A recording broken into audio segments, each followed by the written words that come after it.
Naboboring na si Juan sa school at gustong-gusto na nitong umuwi. Pumasok ang teacher at sinabi kung sino ang makakasagot ng tanong ko ay pwede na lumabas ng klase at umuwi. Nabuhayan si Juan sa sinabi ng teacher.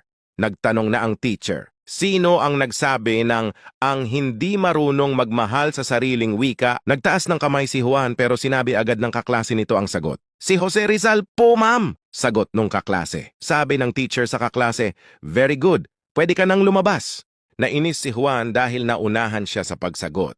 Nagtanong ulit ang teacher, sino naman nagsabi ng negosyo o kalayaan? Muling nagtaas ng kamay si Juan pero naunahan na naman ito ng kaklase. Si Antonio Luna po, ma'am, sabi ng teacher sa kaklase. Very good, pwede ka na din lumabas. Sobra nang nainis si Juan.